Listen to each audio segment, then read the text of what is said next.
para Dani, muchas felicidades. Durante la campaña de Vicente Fox, tanto el candidato panista como Jorge Castañeda y Adolfo Aguilar Cinser insistían una y otra vez en sus quejas contra el CISEN y el supuesto espionaje político que sufrían aunque no tuvieran pruebas de ello. Por supuesto que el CISEN supervisaba las actividades públicas de los candidatos y trataba de controlar su seguridad, pero no había espionaje como tal.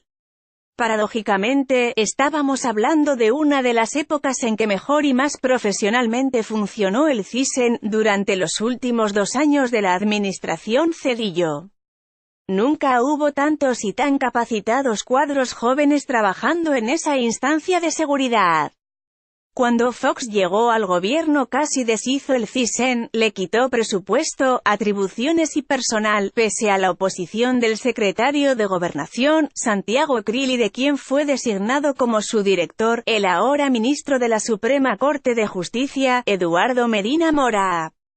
Habían creado una Secretaría de Seguridad Pública, que dejaron en manos de Alejandro Grtz Manero, enfrentado con Crili con el Procurador General de la República, que era el general Rafael Macedo de la Concha.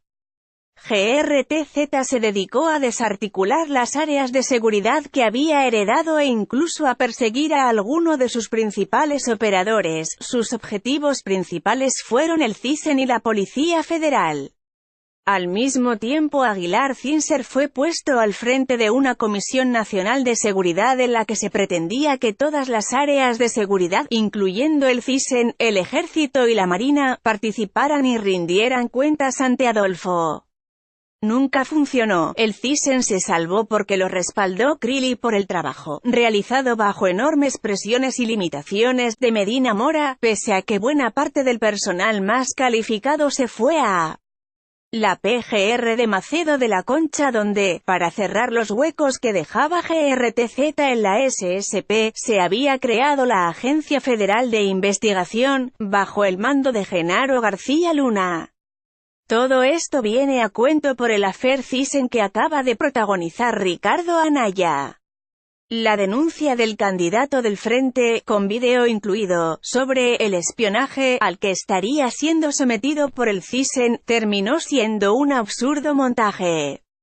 La camioneta que seguía los movimientos de Anaya por Veracruz, pegada a su automóvil y sin ningún intento de ocultarse, no era espionaje sino parte de un plan de vigilancia montado para proteger al candidato y acordado con el gobernador de Veracruz, el panista Miguel Ángel Yunes.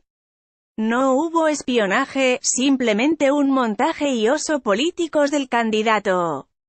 Pero no fueron indoloros, se intentó crear una crisis, obligó a la intervención del secretario de Gobernación, el subdelegado del CISEN en Veracruz perdió su cargo por no informar adecuadamente, se vulneró la seguridad de los propios candidatos. Alberto Bazbaz, recién llegado al CISEN, y sin ningún deseo de exhibirse públicamente, fue objeto de una andanada en redes y, sobre todo, esa institución que no ha tenido sus mejores momentos en los últimos años volvió a ser injustamente zarandeada. Todo por la irresponsabilidad y exhibicionismo de un candidato. Otras 2 noticias están teniendo repercusión en el panismo. Comienza a crecer una duda en Puebla.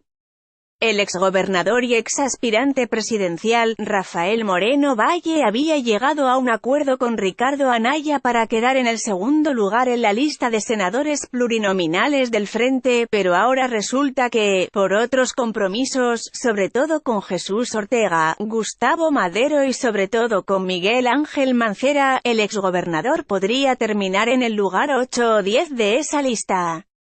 Si es así, se profundizarán las diferencias, ya notables, de Moreno Valle con Anaya, porque en esa posición correría, incluso, el riesgo de quedar fuera. El que decidió por fin irse es el senador Roberto Gil.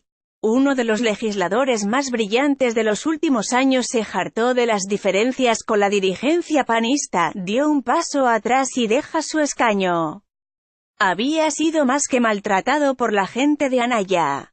De manejar, muy bien por cierto, las principales comisiones de la Cámara e incluso de presidirla, se lo envió a Asuntos Hidráulicos. Roberto no quiere renunciar al PAN ni tampoco actuar como un opositor público del panismo. Por eso no buscará en el corto plazo una posición o una candidatura. Se retirará un poco de la política pública y apoyará, dice que en lo que pueda, a Margarita Zavala.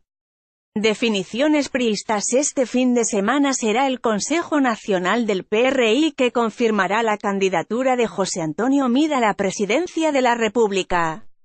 Será una oportunidad más de ver si los acercamientos que ha tenido Meade con la base priista durante los meses de precampaña han rendido frutos. Siempre en el PRI hubo rumores en los últimos días sobre rebeliones en el partido.